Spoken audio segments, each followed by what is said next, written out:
Karena dengan bersyukur, aku dapatkan kembali semua yang pernah hilang. Dengan bersyukur, Tuhan melanjutkan perbuatan baiknya kepadaku. Setelah dia menyembuhkan aku, lalu aku bersyukur, Tuhan bekerja lagi. Membuat apa yang pernah hilang, kembali ada dalam hidupku. Kenapa Tuhan pilih Yehuda? Kenapa Yehuda harus di depan? Kenapa Yehuda harus jadi ujung tombak? Kenapa Yehuda harus mendahului setiap perjuangan mereka? Yehuda artinya praise the Lord. Yehuda artinya give thanks to the Lord. Ya, itulah sebabnya Daud dari suku Yehuda, pemazmur yang paling hebat yang dimiliki dalam sejarah orang Israel, itu dari suku Yehuda. Yesus kita pun, dia adalah dari suku Yehuda. Yehuda artinya praise the Lord, give thanks to the Lord. Jadi kalau saya bahasakan secara profetik ayat ini, Tuhan berkata, oke, kamu mau mulai berjuang, mewarisi negeri itu dan berperang melawan orang Kanaan, ucapan syukur, give thanks atau pujian kepada Allah harus mendahului semua perjuangan kamu. Oke, kita akan menikmati makanan rohani kita, yaitu firman Tuhan. Kita akan gunakan waktu kita langsung saja untuk kita merenungkan firman-Nya. Di dalam Kolose pasal yang kedua ayat yang ke-7, saya akan coba share sesuatu dari ayat ini. Dan kiranya ini menjadi berkat buat kita semua ya. Kolose 2 ayat yang ke-7. Ada harapan yang dinyatakan di sini dari Rasul Paulus untuk jemaat di kota Kolose. Dan inilah harapan Tuhan juga untuk jemaat di Aruna 5 pada sore hari ini. Dikatakan demikian, hendaklah kamu berakar di dalam Dia dan dibangun di atas Dia. Hendaklah kamu bertambah teguh dalam iman yang telah diajarkan kepadamu dan hendaklah hatimu melimpah dengan syukur. Kerinduan itu adalah supaya kita berakar, bertumbuh semakin kuat dan ujung-ujungnya kita mampu mengucap syukur sekalipun dunia kita semakin susah hari-hari ini, hidup kita semakin berat hari-hari ini, tapi orang Kristen yang imannya bertumbuh, tandanya bisa bersyukur dalam segala keadaan. Jadi kriteria iman yang bertumbuh itu bukanlah mereka yang punya jabatan di gereja. Ya, kriteria kerohanian yang bertumbuh dan terus dibangun semakin teguh, itu bukan tandanya oh mereka punya karunia-karunia, bisa berkhotbah, bisa menyembuhkan orang sakit, bisa mengusir setan, bukan itu. Satu-satunya tanda iman seseorang berakar dan bertumbuh dengan baik adalah mereka mampu mengucap syukur sekalipun sedang menghadapi hal-hal yang tidak menyenangkan dalam hidup mereka. Karena bersyukur tuh gak gampang, saudaraku. Di mimbar ini gampang. Saudara pinter ngomong aja bisa naik mimbar, saudaraku. Saudara bisa nyanyi, bisa naik mimbar. Jadi bukan kami-kami yang di mimbar ini yang adalah orang-orang yang imannya pasti bertumbuh ya dan dibangun semakin kuat. Belum tentu loh kami yang ada di mimbar lebih dewasa atau lebih bertumbuh dibanding saudara yang ada di kursi. Dan ayat ini, saudaraku, saudara lihat dah, 3 kata kerja utama di sini ya. Berakar, dibangun, bersyukur. Kalau ayat ini di-press, kita comot kata kerjanya saja, hanya ada 3. Berakar, dibangun, bersyukur. Jadi kalau kita simpulkan, hasil dari iman yang berakar dan dibangun adalah kehidupan yang penuh ucapan syukur. Ya, jadi ayo saudara, pelayanan bukan bukti bahwa kita sudah berakar dan bertumbuh. Meskipun pelayanan bagus ya, justru pelayanan ataupun jabatan rohani, ataupun karunia-karunia yang Tuhan percayakan kepada kita, itu baik. Ya, tetapi itu bukan bukti dan itu belum menjadi bukti bahwa iman kita sehat. Dalam arti berakar dengan baik, bertumbuh dengan kuat. Tetapi satu-satunya bukti bahwa iman kita bertumbuh dengan baik adalah kita mampu mengucap syukur di tengah segala keadaan yang kita hadapi dalam hidup kita. Hanya orang yang imannya sehat, yang tetap bersuka cita sekalipun dirugikan orang lain. Yang tetap bersyukur sekalipun dikecewakan oleh orang lain. Dan Paulus berdoa dan berharap agar jemaat di Kolose, dan sekarang ayat ini datang kepada kita agar jemaat menunjukkan bahwa kita punya iman yang sehat dan bertumbuh. Dengan cara kita tetap bisa mengucap syukur kepada Tuhan. Sekalipun gak mudah. Memang hanya orang yang dewasa imannya yang bisa bersyukur. Makanya kalau ada saudara yang ketika dirugikan bisa bersyukur, wah, harusnya berbahagia. Itu tanda iman kita sehat. Ya. Jadi ini challenge. Keadaan dunia yang tidak baik-baik saja ini adalah challenge, adalah ujian seberapa sehat iman kita hari-hari ini. Krisis yang Tuhan izinkan kita hadapi, kekecewaan-kekecewaan yang Tuhan izinkan kita rasakan, itu adalah ujian untuk mengukur sudah seberapa dalam kita berakar dan sudah seberapa kuat kita dibangun di atas Dia atau di dalam Dia. Yaitu dengan cara mampukah kita tetap bersyukur dengan semua kekecewaan yang Tuhan izinkan terjadi dalam hidup kita. Mazmur 92. Mari kita lihat. Ayat yang pertama. Mazmur 92 ayat yang pertama. Dikatakan Mazmur nyanyian untuk hari Sabat adalah baik untuk menyanyikan syukur kepada Tuhan. Nah, Tuhan tidak berkata adalah mudah. Karena hanya orang yang imannya sehat yang bisa bersyukur. Makanya enggak dikatakan adalah gampang, adalah mudah untuk menyanyikan syukur kepada Tuhan, untuk menyanyikan mazmur bagi nama-Mu, ya yang maha tinggi. Alkitab mengerti ini bukan pekerjaan gampang. Makanya harus, ya, iman kita harus sehat dulu. Iman kita harus berakar dan dibangun dengan baik dulu. Baru kita bisa untuk mengucap syukur kepada Tuhan. Dan ucapan syukur itu baik. Gak usah kaget ya. Memang semua yang baik dalam hidup ini itu gak gampang. Ya contoh olahraga. Semua orang tahu kan olahraga itu baik. Tapi apakah mudah untuk kita punya disiplin berolahraga? Ya ada orang bilang ya nanti terus. Ya orang-orang yang gak berolahraga bukan berarti mereka berkata olahraga gak baik. Ya, saudara-saudara yang memang selalu gak punya waktu berolahraga, sebetulnya kita tahu kok olahraga itu baik. Tapi memang yang baik itu biasanya gak gampang. Ya, demikian pula mungkin makan sehat. Semua orang tahu makan sehat itu baik. Tapi apakah gampang dilakukannya? Wah, ya kita kecolongan terus di situ, saudaraku ya. Nah jadi kalau ya beberapa kita ada yang sudah berhasil mendisiplinkan diri dalam hal olahraga, diet, ya kemudian saya mau rajin, mau disiplin, itu baik, disiplin itu baik. Tapi memang kenyataannya nggak gampang.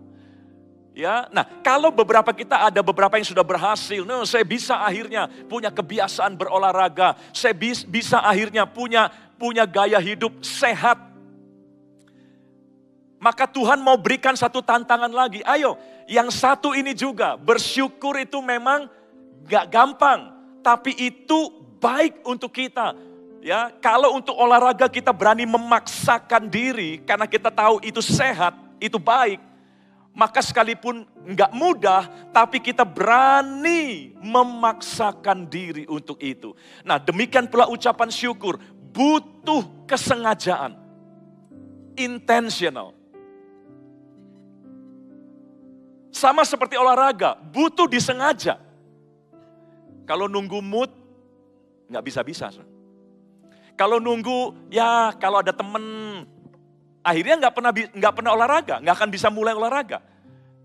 Orang-orang yang berhasil dengan disiplin olahraga, gaya hidup sehat, makan makanan sehat, itu semua memulai dengan cara disengaja, intentional, menyengajakan diri. Tidak menunggu alasan, tidak menunggu dukungan, tapi memang menyengajakan diri, intentional. Nah, demikian pula ucapan syukur, ya, karena ini adalah bukti bahwa seorang yang dewasa, maka mau tidak mau kita harus mencapai level itu dan butuh kesengajaan. Mari sengajalah bersyukur. Sekalipun gak ada dukungan, keadaan gak mendukung. Ya, kalau lihat situasi kayaknya maunya mengeluh bukan bersyukur. Sama kayak olahraga, kalau lihat kesibukan kita, ya rasanya nggak bisa olahraga. Tapi kan ada orang-orang yang berani sengaja di tengah kesibukannya menyempatkan diri berolahraga. Nah, sama dalam hidup kita juga soal ucapan syukur. Di tengah kekecewaan kita, mari sempatkan diri kita untuk bersyukur. Ya, sengaja, harus sengaja. Karena memang semua yang baik itu enggak gampang. Kalau saudara lihat ada orang-orang yang bisa bersyukur, itu enggak otomatis. Mereka juga memulai dengan sengaja, memaksakan diri. Di tengah kekecewaan mereka menyempatkan diri untuk mengucap syukur. Bapak Ibu Saudara, mari kita tumbuhkan kebiasaan baik ini. Dan saya mau beri bukti ya, bersyukur itu baik. Sekalipun gak gampang. Ya, ada satu cerita di Alkitab ya, ini menarik sekali. Saudara tentu sudah pernah membaca bagaimana Tuhan Yesus menyembuhkan 10 orang kusta. Ini bukan cerita yang asing ya. Nah, 10 orang kusta ini disembuhkan dari kustanya. Lalu Tuhan berkata, pergilah kepada imam, karena zaman dulu imam itu adalah pihak yang memberikan sertifikat seseorang itu halal atau haram. MUI-nya lah, ya. Nah, kusta itu kan bukti seseorang haram. Tidak kudus, cemar, begitu ya. Nah, ketika mereka disembuhkan, supaya mereka bisa diterima oleh lingkungannya kembali, maka imam harus memberikan sebuah sertifikat bahwa mereka sekarang sudah halal, karena kustanya sudah sembuh. Nah, 10-10-nya datang ke imam, dan imam berkata, iya betul, kalian sudah sembuh semua. Ya, tentu senang dong, mereka bisa kembali ke rumah mereka, keluarga mereka bisa menerima kembali, lingkungan mereka juga bisa menyambut mereka kembali. Nah, dari 10 yang disembuhkan, berapa orang yang datang kepada Yesus untuk bersyukur? 1. Ini bukti ya, bersyukur gak gampang ya. Sekalipun ini kasusnya mereka baru diberkati Tuhan. Mereka baru disembuhkan. Bayangkan, yang 9 sudah terima mujizat, sudah terima berkat Tuhan pun masih gak sanggup mengucap syukur kepada Tuhan. Yang 9. Jadi dalam keadaan diberkati pun gak gampang orang itu bersyukur. Apalagi ketika gak diberkati. Apalagi ketika mereka gak terima mujizat. Ya, jadi komposisinya selalu begitu. Hanya 1/10 yang mampu bersyukur kepada Tuhan. Nah, saya berdoa kita semua masuk kelompok yang 10% ini. Ya, kita mampu mengucap syukur. Karena iman kita bertumbuh dewasa di dalam Tuhan. Nah, mari kita lihat cerita ini. Saya akan tunjukkan apa yang dialami Selanjutnya, oleh satu orang kusta yang kembali kepada Yesus untuk mengucap syukur. Kita mau buktikan Mazmur 92 tadi. Bersyukur itu baik. Nah, kita mau cek nih ya, kebaikan apa yang dia terima setelah dia mengucap syukur. Injil Lukas pasal yang ke-17 ayat 15 dan ayat yang ke-16. Lukas 17 ayat 15 dan 16, seorang dari mereka yaitu 10%, nggak banyak, yang bisa bersyukur selalu nggak banyak, yang ngomel jauh lebih banyak, ya, yang menggerutu jauh lebih banyak. Nah, seorang dari 10 itu ketika melihat bahwa ia telah sembuh, kembali sambil memuliakan Allah dengan suara nyaring. Lalu tersungkur di depan kaki Yesus dan mengucap syukur kepadanya. Orang itu adalah seorang Samaria. Nah, tadi Mazmur berkata adalah baik untuk bersyukur pada Tuhan. Nah, orang ini sekarang bersyukur nih. Kita akan lihat hal baik apa yang kemudian terjadi bagi satu orang kusta yang bersyukur kepada Tuhan Yesus. Kita loncat ke ayat 19. Lukas 17 ayat 19. Lalu ia berkata, Tuhan Yesus berkata kepada orang itu, berdirilah dan pergilah, imanmu. Iman yang mana? Imanmu artinya ucapan syukurmu itu. Ya, jadi ucapan syukur adalah bahasa iman. Ucapan syukur itu membuktikan iman kita hidup. Makanya Tuhan Yesus berkata, imanmu itu. Yang mana? Yaitu syukurmu itu tadi. Itu imanmu. Nah, imanmu telah apa? Menyelamatkan engkau. Bahasa Indonesianya menyelamatkan ya. Multimedia punya King James, tolong ditampilkan kalau ada. Ya, bahasa Inggrisnya bukan menyelamatkan engkau. Ya, dalam King James ada, bisa ditampilkan kalau ada. Nah, ya saudara bisa lihat. Ini versi King James berkata, and he said unto him, arise, go thy way, thy faith hath made thee whole. Imanmu telah membuat kamu utuh, whole, bukan save. Ya, utuh. Nah, saudara tahu penyakit kusta, lepra. Itu penyakit yang membuat seseorang anggota badannya nggak lengkap lagi. Ada orang-orang kusta yang jarinya udah nggak 5, mungkin tinggal 4 atau tinggal 3 karena 2 lepas. Bahkan beberapa kehilangan 1 daun telinganya, jadi cuma ada 1 yang sisa. Ya, kusta itu mengerikan, membuat orang yang menderitanya itu seperti apa ya? Ya kayak manusia nggak lengkap begitu. Biasanya jari memang, biasanya jari. Kalau nggak jari tangan, jari kaki. Ya, memang sedikit, ada sedikit yang daun telinganya, bahkan ada yang rumah hidungnya hilang. Ya, jadi bolong aja begitu. Lepas begitu. Nah, itu mengerikan sekali. Makanya kusta dianggap kutuk di zaman Alkitab. Karena ini penyakit yang aneh sekali. Nah, kalau toh orang kusta dinyatakan sembuh, maka anggota tubuh yang sudah hilang gak akan tumbuh lagi. Jadi yang 9 yang sudah disembuhkan Tuhan Yesus memang sembuh. Karena imam sudah setuju berkata bahwa kalian sudah tahir. Kalian sudah tidak ada kusta lagi. Tapi yang 9 mereka sembuh tapi tetap tidak utuh. Yang jempolnya sudah hilang ya tetap hilang. Yang 2 jarinya sudah lepas ya tetap nggak ada. Sekalipun imam sudah berkata kalian sembuh. Nah, yang 1 ini ketika dia bersyukur pada Tuhan, dia bukan cuma pulang dalam keadaan sudah sembuh, tapi Yesus berkata sekarang kamu pulang dalam keadaan utuh. Imanmu, ucapan syukurmu membuat kamu utuh kembali.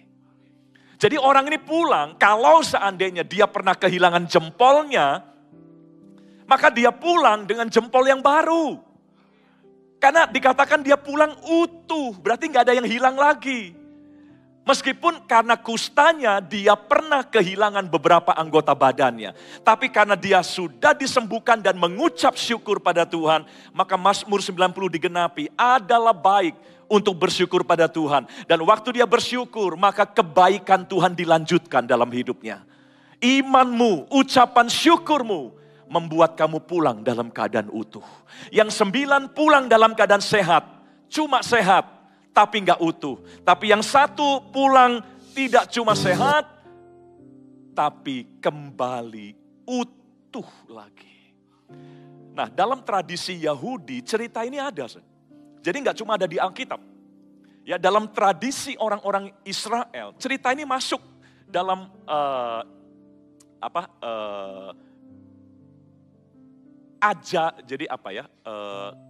Bapak Ibu tahu Talmud ya, itu buku-buku yang memang bukan kitab suci, tapi itu cerita-cerita tradisi yang dipercaya mengandung kebenaran ya bagi orang-orang Yahudi. Nah, ini cerita ini ada dalam kitab Talmud.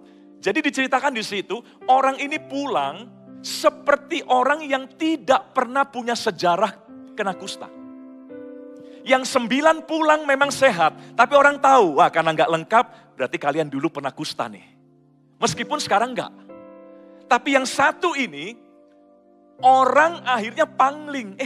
Kok kayak enggak pernah kena kusta ya? Karena badanmu lengkap. Jadi ucapan syukurnya bukan cuma membuat dia utuh, tapi seolah-olah ucapan syukur menghapus sejarah kelamnya sebagai orang yang pernah kena kusta. Dan orang mengenal dia sekarang seperti orang yang dilahirkan kembali, utuh seperti orang-orang sehat lainnya. Jadi saudara lihat di sini, sekalipun bersyukur tuh nggak gampang. Cuma 1 dari 10 yang bisa bersyukur. Tapi kembali Alkitab ingin memotivasi kita, sekalipun tidak mudah, itu baik bagi kita. Ayo, masa untuk olahraga yang memang gak gampang, kita berani sengaja menyempatkan diri untuk berolahraga. Hari ini Tuhan beri challenge, bersyukur pun harus seperti itu.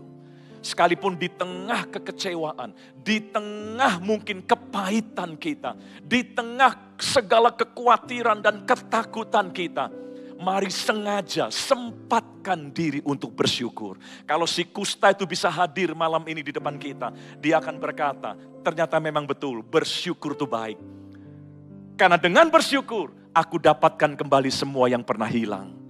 Dengan bersyukur, Tuhan melanjutkan perbuatan baiknya kepadaku. Setelah dia menyembuhkan aku, lalu aku bersyukur, Tuhan bekerja lagi. Membuat apa yang pernah hilang kembali ada dalam hidupku. Bapak Ibu Saudara, mari kita belajar untuk bersyukur. Ya, bahkan ketika bangsa Israel mau masuk tanah perjanjian, mari kita lihat apa yang Tuhan perintahkan kepada mereka ketika mereka akan menduduki tanah perjanjian dan mengusir orang-orang Kanaan. Dalam Hakim-Hakim pasal yang pertama, ayat 1 dan ayat yang kedua. Hakim-Hakim pasal yang pertama, ayat 1 dan ayat yang kedua. Perhatikan baik-baik, sesudah Yosua mati, orang Israel bertanya kepada Tuhan, siapakah daripada kami yang harus lebih dahulu maju menghadapi orang Kanaan untuk berperang melawan mereka? Bahasa lain berkata, siapakah yang harus jadi ujung tombak dalam perjuangan kami melawan orang-orang Kanaan? Siapakah yang harus ada di depan memimpin kami dalam mengusir orang-orang Kanaan? Itu pertanyaan mereka kepada Tuhan. Ayat 2, Tuhan memberi jawaban. Perhatikan baik-baik jawaban Tuhan. Firman Tuhan, suku apa? Yehuda. Dari 12 suku, Tuhan berkata, suku Yehudalah yang harus maju. Artinya suku Yehudalah yang harus jadi ujung tombak. Suku Yehudalah yang harus mendahului kamu untuk maju. Sesungguhnya telah kuserahkan negeri itu ke dalam tangannya. Kenapa Tuhan pilih Yehuda? Kenapa Yehuda harus di depan? Kenapa Yehuda harus jadi ujung tombak? Kenapa Yehuda harus mendahului setiap perjuangan mereka?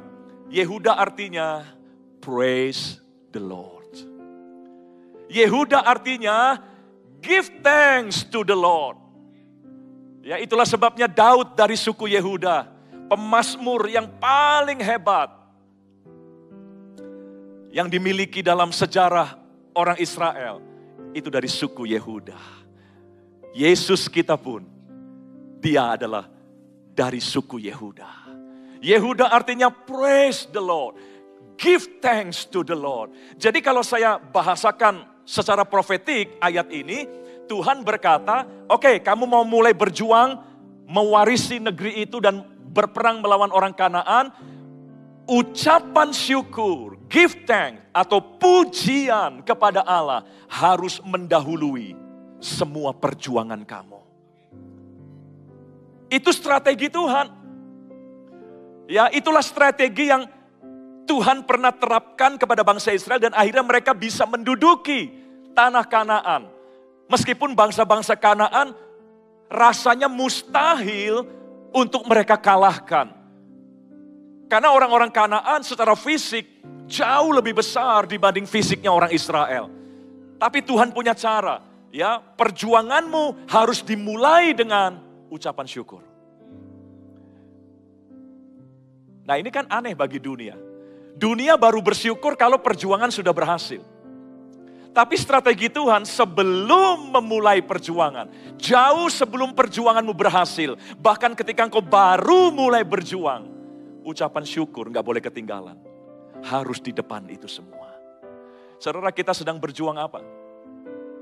Mari jadikan ucapan syukur sebagai ujung tombak perjuangan kita. Ya, ucapan syukur harus jadi yang pertama, bahkan jauh sebelum kita mencapai apapun dalam hidup kita. Itu cara Tuhan. Hidup kita memang adalah sebuah pergumulan. Kita ada dalam posisi yang sama seperti bangsa Israel. Ada bangsa Kanaan di depan kita mungkin. Ada raksasa-raksasa yang mustahil kelihatannya untuk kita kalahkan. Malam ini Tuhan tawarkan strategi kuno. Ya, yaitu ucapan syukur. Dan saya percaya saudara mungkin agak bosan juga. Aduh, bersyukur deh. Gak ada cara lain Tuhan, gak ada. Ya, Tuhan gak pernah aneh-aneh saudaraku. Tuhan kembali selalu back to the book. Ya, back to the basic. Inilah yang membuat orang Israel pernah memenangkan pergumulannya dan sekarang ya Tuhan tawarkan cara yang sama. Mari jadikan ucapan syukur ujung tombak kita. Bukan ucapan syukurnya di belakang setelah kita menang. Ya kalau menang saudara. Tapi harus menjadi yang pertama dalam setiap pergumulan hidup kita. Ayo kita latih ya. Pak kan gak gampang, betul gak gampang. Sekali lagi saya mau bilang, olahraga gak gampang juga. Tapi bisa kan? Hidup sehat gak gampang juga, tapi kan bisa. Tergantung kita mau memaksakan diri apa enggak. Ya, tergantung kita mau sengaja apa enggak. Itu semua muncul karena sengaja. Orang bisa sehat karena sengaja sehat, saudaraku. Enggak ada orang yang enggak melakukan apa-apa, tiba-tiba sehat, saudaraku. Enggak ada. Sehat itu karena sengaja. Ya, rajin itu karena sengaja. Disiplin itu karena sengaja. Nah, bersyukur juga harus karena sengaja.